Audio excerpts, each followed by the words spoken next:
여러분 새해 복 많이 받으십시오. 2024년 첫 거래일이자 굿모닝 글로벌 첫 방송 1월 2일 화요일 굿모닝 글로벌 시작합니다. 박명석입니다.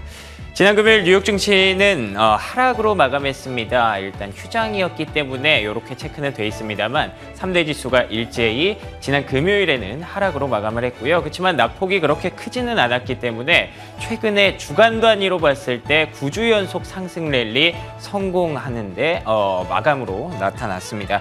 최근 금리 하락에 따른 산타 랠리 기대감이 지속되고 있습니다. 사실 산타 랠리 크리스마스 이미 지나갔습니다만 새해 두 거래일까지는 산타 랠리가 계속 이어진다고 하더라고요. 그렇기 때문에 이런 흐름이 기대가 되고 있고요. 그렇지만 연간 단위로 큰 폭으로 올랐기 때문에 일부 매물이 출회되면서 하락으로 마감했던 것으로 보입니다. 지표가 하나 발표됐는데요. 시카고 12월 PMI가 발표가 됐습니다. 46.9를 기록하면서 전월 대비 급락세를 보였고요. 시장의 예상치도 50 정도는 나올 것이라고 예상을 했기 때문에 결국에는 고금리에 따른 경기 둔화 우려 현재 시점에서는 이어지고 있다고 봐야 될 것 같습니다. 자, 그리고 종목별 장세가 나타났다고 말씀을 드렸는데요. 종목별로 이슈들 몇 가지 정리해봤습니다. 첫 번째로는 엔비디아가 알고 보니 중국 안에서 좀 저사양 게임용 GPU를 판매하고 있었다고 하더라고요. 이 부분이 좀 주가에 기여를 할 것으로 기대를 했습니다만 일단 시장의 분위기가 차익 매물 출회로 나타났기 때문에 보합권 등락에 그쳤고요. 그리고 또 리프트 같은 경우에는 노무라 증권에서 투자 의견을 하향하면서 급락하는 모습도 나타났습니다. 반면에 상승했던 종목들도 있었죠. 보잉 같은 경우에는 737 맥스, 사실 이제 기대감이었잖아요. 그런데 중국에서 인도가 확정됐다는 소식에 반등에 성공했고요. 그리고 또 전기차 업체 피스코는 3분기에서 4분기에 인도량이 무려 300% 급증했다고 합니다. 이에 따라서 주가가 급등했는데 2024년 전기차 관련주에도 훈풍이 불 수 있을지 기대를 해봐야 될 것 같습니다.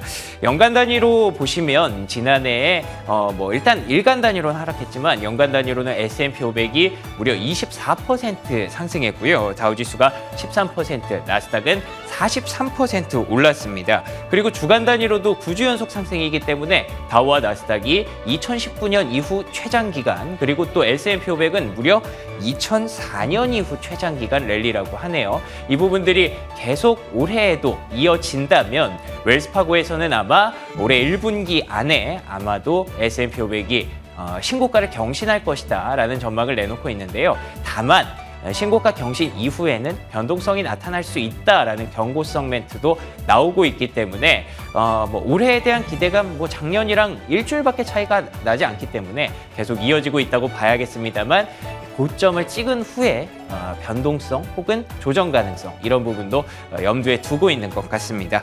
갑진년입니다. 첫 거래일 어떤 흐름이 이어질지 굉장히 궁금한데요. 올해 어떤 종목과 어떤 업종으로 대응해야 될지 알아보도록 하겠습니다. 화요일 굿모닝 글로벌 지금부터 출발합니다.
네, 이어서 클로징 벨 들어왔습니다. 지난주 금요일 뉴욕 증시 마감 상황, 물론 해가 바뀌었습니다만 저희가 해야 되는 건 일단 지난주 금요일의 마감 상황을 확인하고 이제 국내 증시를 준비해야 되기 때문에 이에 따른 결과들 한번 정리해 보도록 하겠습니다. 클로징 벨 김태수 MTN 전문위원 화상으로 연결돼 있습니다. 위원님 안녕하세요.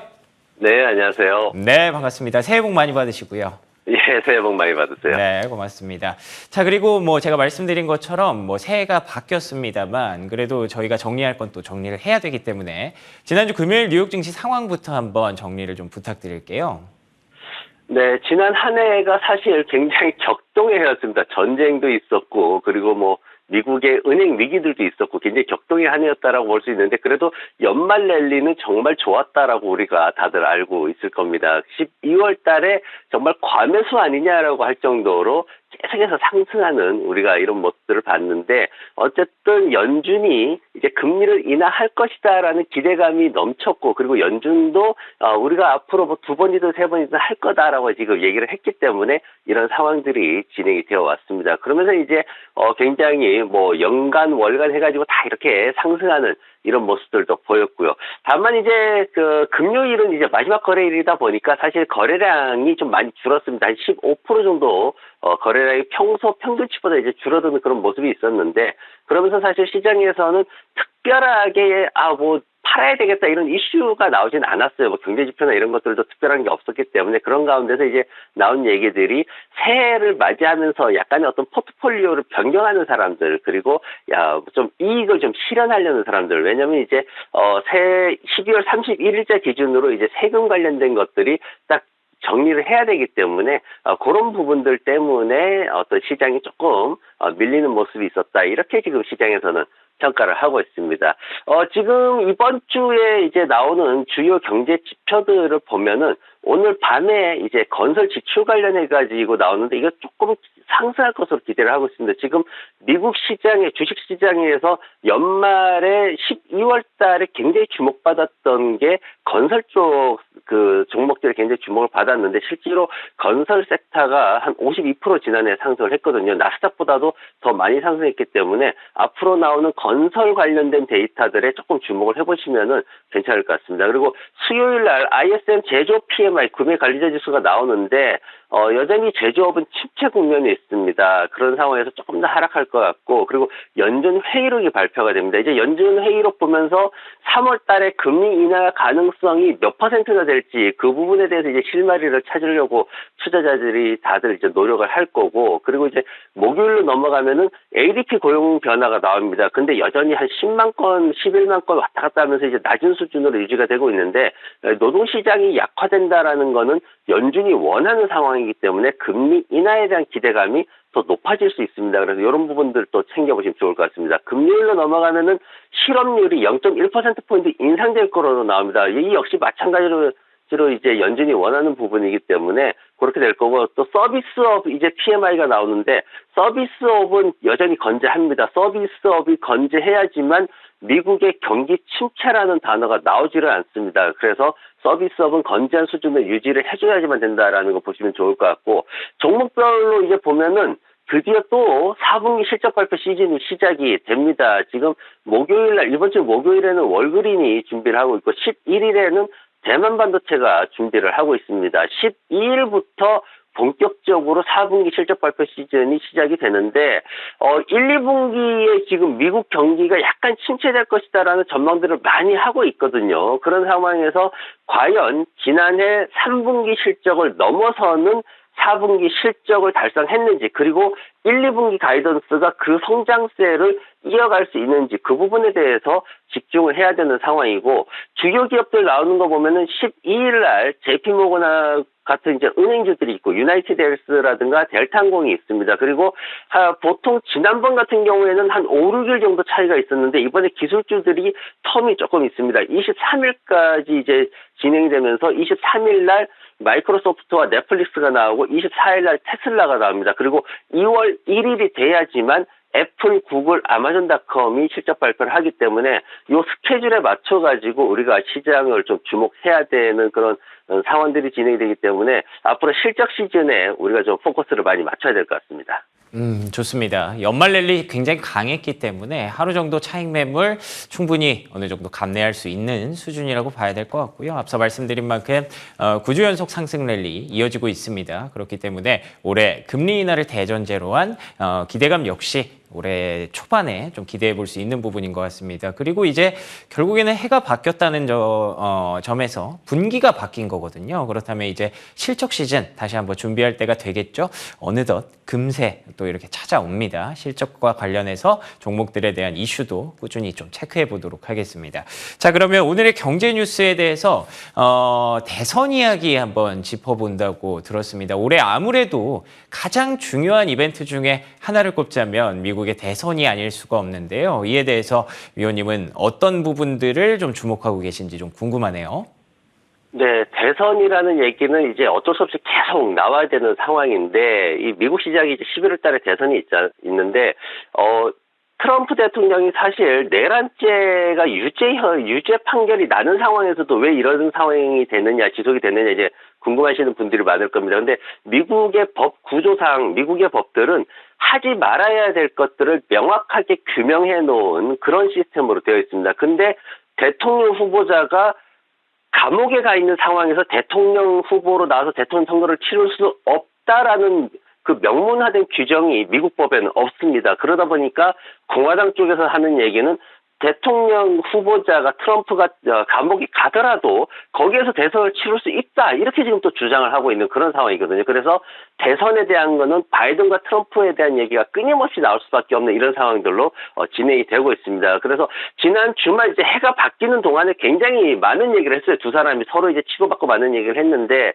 지금 이제 그동안 흐름이 조금 바뀐 게 뭐냐면은 3분기까지만 해도 트럼프 대통령이 바이든이 주식시장 다 이제 말아먹고 있다, 막 이렇게 표현을 했거든요. 그러면서 막 경제 정책이 엉망이다, 진짜 미국인들의 어떤 저축을 다 파괴할 거다, 꿈을 황폐화시킬 거다, 막 이렇게 표현을 했는데, 4분기에 이제 12월 달 해가지고 갑자기 확 올라오니까 지금 트럼프 대통령이 바이든을 공격하지 못하는 이런 상황이 생겼고, 바이든이 오히려 자신감을 갖게 되는 이런 상황들이 생겼습니다. 그런데 이제 지금 그 어떤 상황들이 진행되고 있는 게, 앞으로 바이든이나 이제 트럼프나 여러 가지 이제 이슈들이 많이 있습니다. 나이라든가 아니면은 지금 법적인 문제라든가 이런 것들이 많이 있기 때문에, 이런 부분들을 가지고 얘기가 되면서 어떻게 정책적으로 나올 것이냐, 그 정책의 핵심에는 지금 트럼프 대통령은 과거에 보여줬던 기업 친화적인, 그 주식시장에 굉장히 친화적인 정책이 있었고, 그리고 바이든 같은 경우에는 앞으로 이제 재정정책 확대를 통해 가지고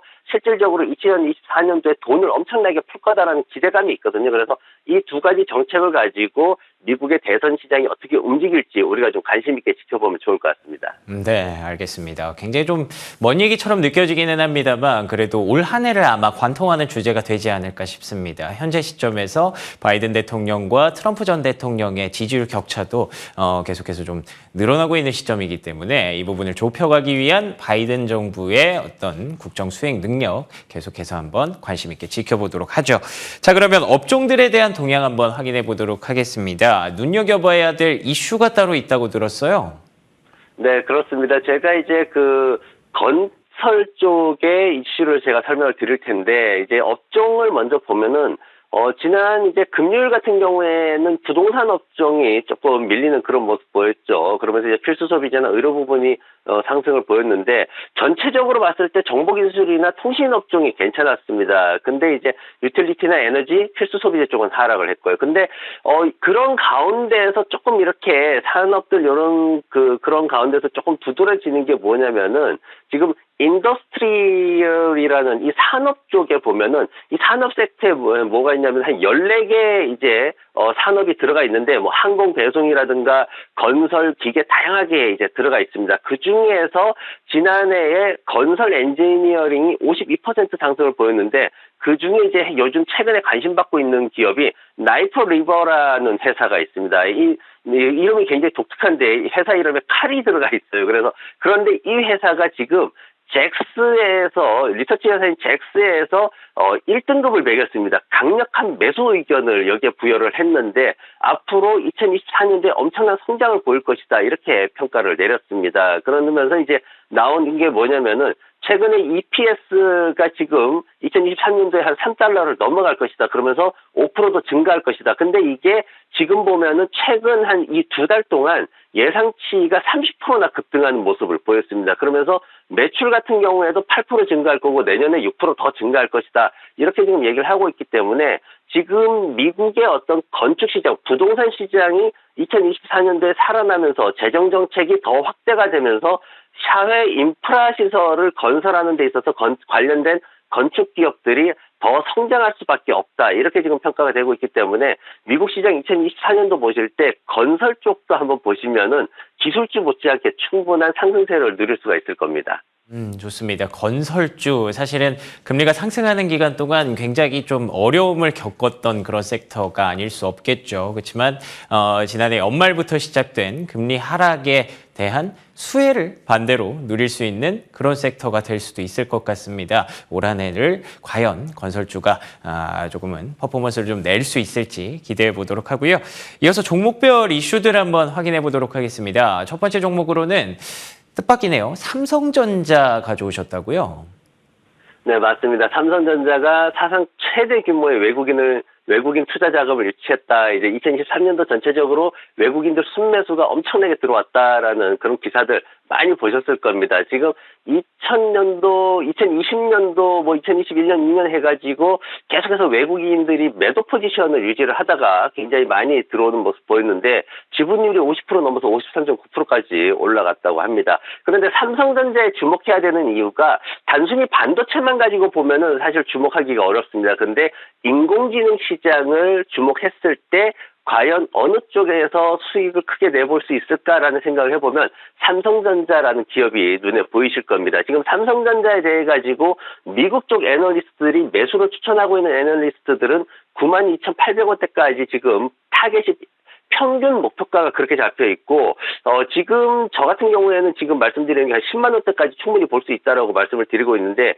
인공지능 시장에서 지금 엔비디아가 대만 반도체에다 오더를 내리면은 약 8개월 정도를 기다려야 됩니다. 그런데 문제는 2023년도에는 소비자들이 그걸 기다렸어요. 기업들이 기다려줬습니다. 근데 AMD와 인텔이 신제품 내놓으면서 비용을 싸게 만들었기 때문에 소비자들이 2024년도에는 바뀌게 될 겁니다. 그러면 그걸 대체하기 위해서 AMD와 인텔로 가게 될 것이고 인공지능 시장이 확장될 겁니다. 그렇게 되면 그 상황에서 대만 반도체를 대체할 수 있는 반도체 기업이 과연 세계에 뭐가 있느냐를 보면은 그렇게 많지는 않습니다. 그 중에서 한국에 있기 때문에 가장 소외되었던 기업 삼성전자라는 기업이 여러분들 눈에 들어오실 거예요. 어쩔 수 없이 들어올 수밖에 없습니다. 그래서 삼성전자라는 기업이 과거에 9만 원 이상 올라갔다가 하락을 해가지고 굉장히 고생 많이 했는데 근데 이 기업이 다시 성장할 수 있는 인공지능 시장의 확장과 동시에 다시 성장할 수 있는 시장이 2024년도에 펼쳐질 것이다라고 지금 미국의 애널리스트들이 그렇게 얘기를 하고 있기 때문에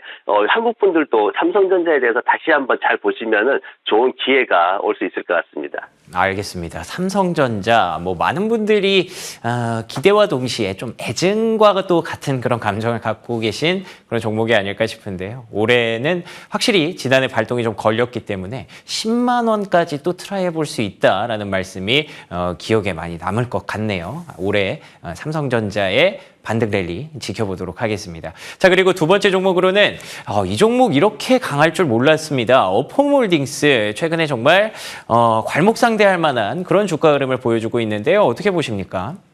네, 어펌 진짜 이 방송을 통해서 제가 1년째 추천하고 있는 종목이기도 합니다. 1년 전부터 추천을 했던 종목인데 단순하게 말씀을 드리면 애플페이가 좋냐, 어펌이 좋냐라는 말씀을 드리면 과연 MZ세대들은 뭘 선택할까를 생각을 해보시면 됩니다. 뭐냐면 애플페이는 $1,000를 6주 만에 갚는 핸드폰으로 쉽게 결제할 수 있는 시스템이고 어펌은 25,000달러까지 48개월에 최장기간 갚을 수가 있습니다. 할부를 할 수가 있습니다. 그러면은 어떤 최근에 우리가 얘기를 했던 소확행이라든가 워라밸이라든가 이런 자신을 위한 투자를 생각해 봤을 때 MZ세대들이 한 달에 $50 내는 거를 이자를 갚는다 그래서 $55를 낸다고 해서 소비를 갖다가 멈출 거냐? 절대 그렇지 않다는 거죠. MZ세대들의 소비는 그렇게 흘러가지 않는다는 거고 MZ세대가 미국의 소비 최대 주체가 되고 있다는 거는 다들 알고 계실 겁니다. 그래서 최근에 어펌이 아마존닷컴하고도 제휴를 맺었죠. 그리고 월마트하고도 제휴를 맺었습니다. 이건 굉장히 큰 이슈인데